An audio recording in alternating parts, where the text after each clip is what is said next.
Divine youth India channel में आप सभी का स्वागत है। मैं हूं आपका आध्यात्मिक दोस्त मुकेश। दोस्तों, आइए सुनते हैं योद्धा सन्यासी स्वामी विवेकानंद की अमृतवाणी। यदि तुम्हारे पास कोई व्यर्थ में वाद विवाद करने के लिए आए तो नम्रता पूर्वक पीछे हट जाओ। तुम्हें सब संप्रदाय के लोगों से अपनी सहानुभूति प्रकट करनी चाहिए।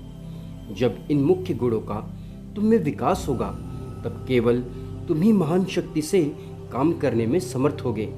उदास रहना कदापि धर्म नहीं है, चाहे वह और कुछ भले ही हो। प्रफुल्ल चित्त और हंसमुख रहने से तुम ईश्वर के अधिक समीप पहुंच जाओगे। यदि कोई तुम्हारे समीप अन्य किसी साथी की निंदा करना चाहे तो तुम उस ओर बिल्कुल ध्यान न दो। इन बातों को सुनना भी महापाप है। उससे भविष्य में विवाद का सूत्रपात होगा। दूसरों के दोषों को सर्वदा सहन करना सीखो।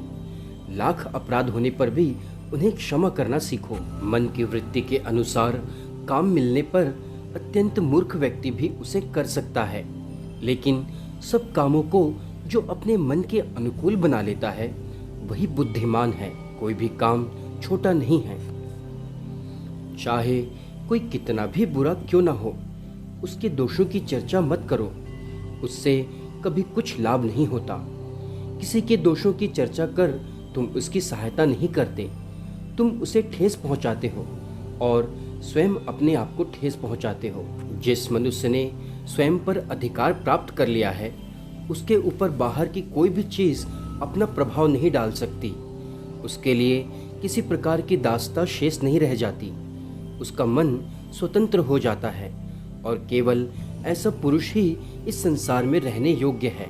हम जितने शांत चित्त होंगे और हमारे स्नायु जितने संतुलित रहेंगे, हम उतने ही अधिक प्रेम संपन्न होंगे और हमारा हर कार्य उतना ही अधिक उत्तम होगा। तुम्हें एक स्वामी के समान कार्य करना चाहिए, ना कि एक दास की तरह। कर्म तो निरंतर करते रहो, परंतु एक दास के समान मत करो।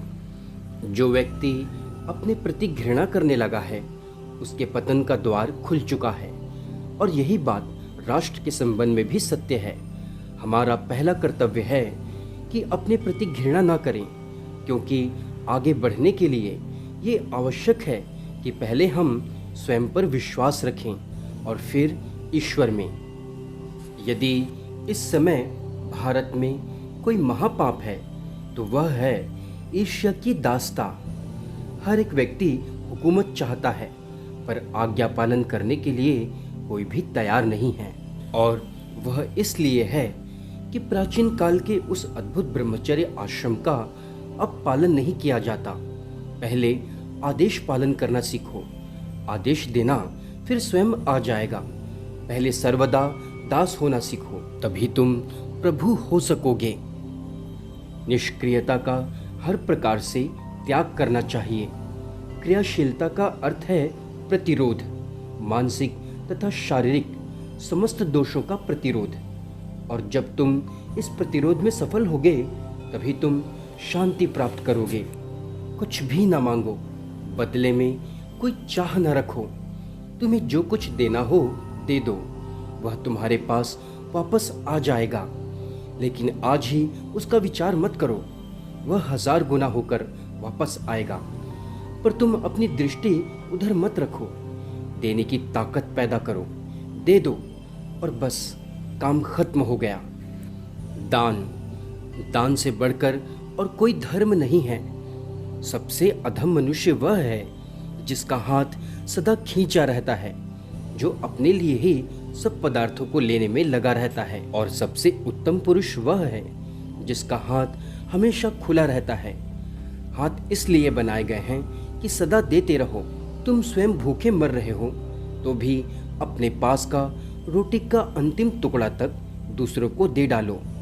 यदि दूसरों को देकर भूख से तुम्हारी मृत्यु भी हो जाए तो क्षण भर में तुम मुक्त हो जाओगे।